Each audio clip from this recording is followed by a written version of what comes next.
আজ আপনাদেরকে ঘুরিয়ে দেখাবো জীবননগরের খুব সুন্দর একটি নদী, সাথে খুব সুন্দর নিরিবিলি একটি রাস্তা। এই ভিডিওটি যখন আমি দিয়েছিলাম অনেকেই জিজ্ঞেস করেছিলেন এই জায়গাটি ঠিক কোথায়। জীবননগরের অনেকেই এই জায়গাটি চেনেন, আবার অনেকেই হয়তো চেনেন না। আমাদের যাত্রা শুরু হয়েছিল জীবননগর থেকে, আর আমরা প্রথমে যাব আকন্দবাড়িয়া।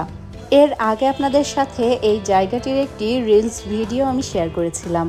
আমরা চলে এসেছি আকন্দবাড়িয়া বটতলাতে বা আকন্দবাড়িয়া বটতলা বাজারে। এই জায়গাটি হলো আকন্দবাড়িয়া বটতলা বা বটতলা বাজার। এর একদিকে চলে গেল রাঙিয়ার পুতার রাস্তা, অন্যদিকে আকন্দবাড়িয়ার রাস্তা। তো আমরা এখন আকন্দবাড়িয়ার গ্রামের মধ্যে যাওয়ার যে রাস্তা, সেই রাস্তাটি ধরে সামনের দিকে এগিয়ে যাচ্ছি। গ্রামটির পরিবেশ অনেক বেশি সুন্দর, যেমন নিরিবিলি তেমনই অনেক বেশি পরিষ্কার পরিচ্ছন্ন, যে বিষয়টা অনেক বেশি ভালো লাগছিল। এই মুহূর্তে আমরা আকন্দবাড়িয়া গ্রামের একেবারেই মাঝামাঝি রয়েছি এবং এখান থেকে আরও কিছুটা পথ গেলে আমরা পাবো সেই নদীটি। এটি কিন্তু ভারত এবং বাংলাদেশের একটি আন্তঃসীমান্ত নদী। দর্শনার গেদে বর্ডার ঘুরতে গিয়ে আমরা যে নদীটা দেখতে পাই, নদীর এপারে বাংলাদেশ এবং ওপারে ভারত, এই নদীটিই কিন্তু মূলত সেই নদীটি। এই নদীর পার ধরে গেলে চলে যাওয়া যাবে দর্শনা, এবং গুগল ম্যাপে যদি আপনারা সার্চ করেন তাহলে দেখতে পাবেন দূরে একটি জায়গাতে দর্শনা নদী বন্দরও চিহ্নিত করা রয়েছে। এই মুহূর্তে আমরা নদীটির একেবারে কাছাকাছি চলে এসেছি, তবে গ্রামবাসী কিন্তু এই নদীটিকে গাং বলে থাকেন। সামনে যে বটতলাটি রয়েছে, এই জায়গাটি আমার সব থেকে বেশি ভালো লেগেছিল। ইচ্ছা করছিল এখানে কিছুক্ষণ বসে থাকি, তবে সামনের যে দোকানটি সেটি বন্ধ থাকায় আমরা এখানে আর নামিনি। এই হচ্ছে সেই সুন্দর নদীটি, একপাশে মাঠ একপাশে নদী, মাঝখান দিয়ে বয়ে যাওয়া সরু এই পিচঢালা পথ, সব মিলিয়ে জায়গাটির পরিবেশ এক কথায় অসাধারণ। গুগল ম্যাপে দেখানো হয়েছে নদীটির নাম কপোতাক্ষ নদ, তবে এটি মাথা ভাঙা নদী।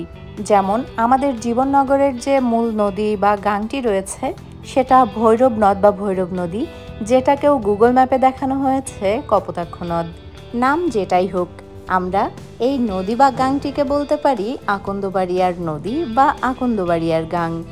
নামে কি আসে যায়, নদীর এই মোহনীয় রূপ আমাকে একেবারেই মুগ্ধ করেছে।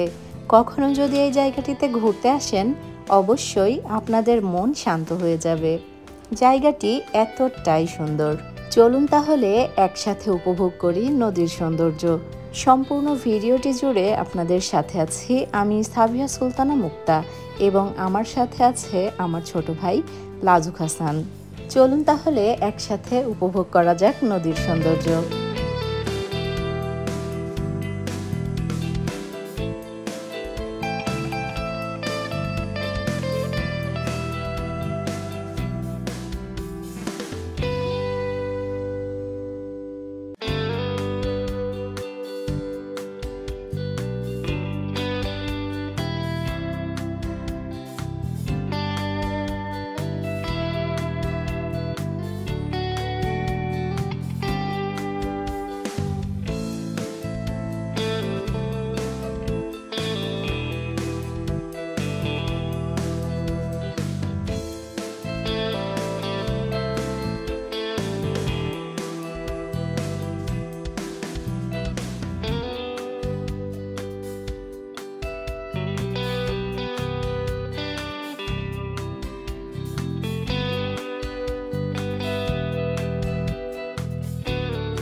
এবার আমাদের ফেরার পালা। আপনাদেরকে ঘুরিয়ে দেখানোর চেষ্টা করলাম জীবননগরের আকন্দবাড়িয়ার খুব সুন্দর একটি নদী। আশা করি ভিডিওটি আপনাদের বেশ ভালো লেগেছে। আবারও ফিরে আসবো নতুন কোনো ভিডিও নিয়ে। সে পর্যন্ত আমাদের সাথেই থাকবেন। এতক্ষণ যারা আমাদের ভিডিওটি দেখছিলেন সবাইকে অনেক ধন্যবাদ। ভালো থাকবেন, দোয়া রাখবেন। আল্লাহ হাফেজ।